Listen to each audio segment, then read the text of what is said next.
रक्तचाप दुनिया के सबसे बड़ी समस्याओं में से एक बन गया है। सभी के अनुसार यह कोई बीमारी नहीं है, यह शरीर में होने वाला एक लक्षण है जिसे मापने के बाद पता चलता है। रक्तचाप कई कारणों से बढ़ सकता है। उन कारणों का पता लगाना भी उतना ही महत्वपूर्ण है और उस कारण को दूर करने के बाद उसका समाधान खोजना आयुर्वेद विज्ञान का मूल विचार है। सबसे पहले देखते हैं कि रक्तचाप को लेकर आज दुनिया में किस तरह की दवाइयों का इस्तेमाल होता है। इन दवाइयों में शरीर पर ज़्यादातर असर यह होता है कि ये रक्त वाहिकाओं को आकार बढ़ा देती है और इस वजह से देखा जाता है कि रक्तचाप कम हो गया है। एक उदाहरण लेते हैं। अगर आप दबाव डालकर किसी रबर पाइप का आकार छोटा करते हैं तो उसमें से बहने वाला द्रव आगे चला जाता है, यानी एक तरह से वहाँ उसका दबाव बढ़ जाता है।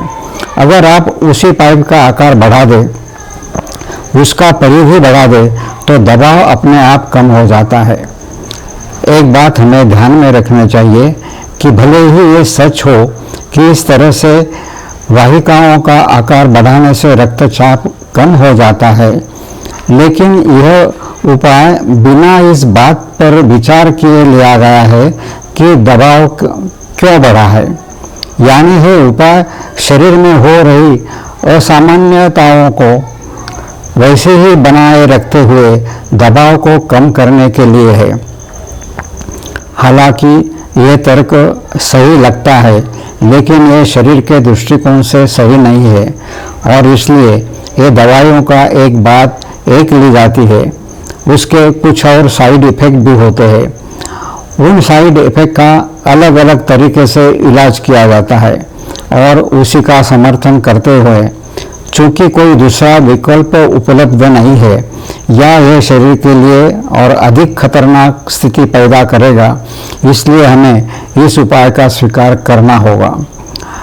इस संबंध में ऐसा समर्थन किया जाता है। ये कितना सही है, इस बारे में हर किसी को अलग अलग सोचना ठीक है। हालांकि एक बात सही है कि शोध की दिशा सही नहीं हुई है। एक सवाल हमेशा पूछा जाता है कि क्या आयुर्वेद में इस रक्तचाप के लिए कोई उपाय दिया गया है, और इसका जवाब यह है कि रक्तचाप को मापने और इसके लिए मशीन बनाने का आयुर्वेद में कोई तरीका नहीं दिया गया है और रक्तचाप के आधार पर कोई उपचार भी नहीं किया गया है।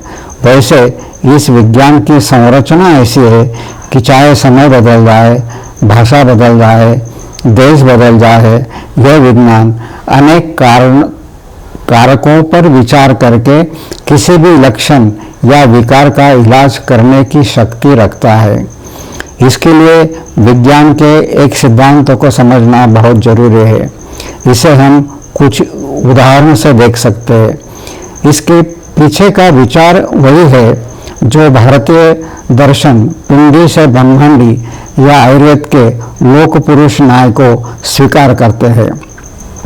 वह लोक पुरुष न्याय, इसी के आधार पर हम यह विचार प्रस्तुत कर रहे हैं। इसके लिए एक उदाहरण लेते हैं। इसके समझने के लिए एक स्प्रे कैन एक अच्छा उदाहरण हो सकता है। स्प्रे में एक दबाव तंत्र होता है। इसमें एक पदार्थ होता है। यह गणना की जाती है कि उस पदार्थ को इतने समय में इतने दबाव के साथ कितना बाहर आना चाहिए। तो यह पदार्थ और स्प्रे का आवरण जिसके वो पदार्थ बहता है एक दूसरे से संबंधित है। इसलिए उस पदार्थ को इतने समय में इतने दबाव में साथ बाहर फेंका जाता है। यह प्राकृतिक अवस्था है। हृदय शरीर में दबाव देने वाला अंग है। स्प्रे का मध्य भाग होते हैं इसका माध्यम से रस और रक्त ऐसे पदार्थ बहते हैं। उन्हें पूरे शरीर की सूक्ष्म कोशिकाओं तक पहुंचाया जाता है। इसके पीछे का सूत्र सरल और आसान है। अगर इतने दबाव के साथ इतने समय में इतना पदार्थ निकले तो इसे प्राकृतिक स्थिति को समझना चाहिए। अब अगर इसमें कोई विकृति है तो आइए देखें कि उस विकृति के क्या कारण हैं। पहला कारण है दबाव प्रणाली। अगर ये क्षतिग्रस्त हो जाए तो दबाव बढ़ या घट सकता है, और ये हृदय का एक यांत्रिक संरचना जो दबाव देती है, और अगर इस संरचना में दबाव बढ़ता या घटता है तो इसका परिणाम सभी चीज़ों पर प्रभाव पड़ने वाला होता है। यानी अगर हृदय में विकृति है तो हम पाते हैं कि बीपी पर असर पड़ता है। दूसरी चीज़ जिसके जरिए यह पदार्थ रहता है वह रक्तवाहिका।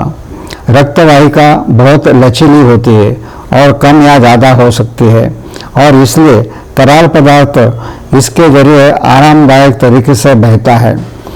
अगर इस वाहिका में कोई खराबी आ जाए तो इसका लचीलापन कम हो जाता है। इन वाहिकाओं का आकार कम होने पर भी दबाव नियंत्रण अलग अलग हो सकता है।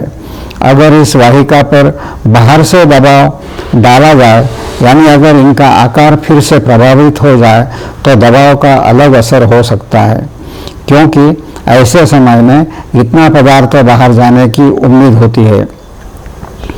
तीसरा, अगर इस चैनल से बहने वाली पदार्थ में कोई विकृति आ जाए तो यह निश्चित रूप से लगाए गए दबाव को कम या ज़्यादा प्रभावित करता है।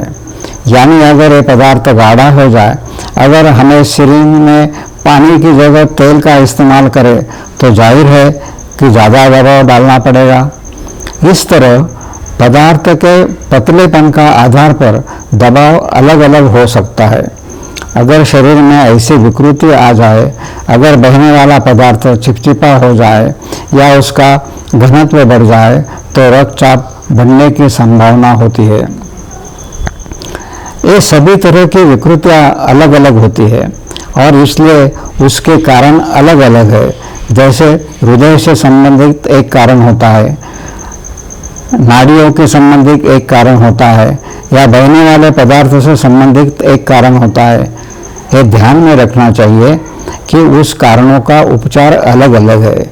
इसके लिए हर बार वाहिकाओं का आकार बढ़ाना या एक जैसा उपचार करना सही नहीं है। हमें यह जरूर समझना चाहिए। अब अगर बहने वाला पदार्थ में चिपचिपापन आ जाता है तो इसका इलाज अलग होगा। अगर वाहिकाएं सख्त हो जाती है तो दबाव कहाँ से आ रहा है इसके आधार पर का इलाज अलग हो सकता है। अगर ये दिल से संबंधित है तो हार्ट की ज़रूरत होती है जांच करने की। ये ध्यान में रखना चाहिए कि इन सभी के लिए एक इलाज नहीं हो सकता। इसलिए अगर इन मुद्दों का आयुर्वेद विशेषज्ञों द्वारा सुविचारित तरीके से इलाज किया जाता है तो निश्चित रूप से विभिन्न कारणों पर विचार करके हर एक का इलाज करना संभव है और बढ़े हुए रक्तचाप को कम करना भी संभव है। यह बहुत सारे लोगों का अनुभव है।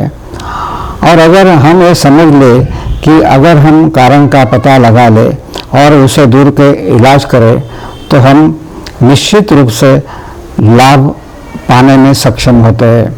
हमें यह भी एहसास होगा कि हम कितनी सारी चीज़ें गलत करते हैं और गलत चीज़ों के आधार पर इलाज करते हैं, और इसलिए इसे देखते हैं हम इसे एक अलग नज़रिए से देखना चाहिए। ये बहुत ज़रूरी है कि हम दुनिया भर में फैली इस समस्या, उसकी दवाएं और शरीर पर इसके अच्छे बुरे प्रभावों से निजात पाए, छुटकारा पाए। शेयर कीजिए, सब्सक्राइब कीजिए। धन्यवाद।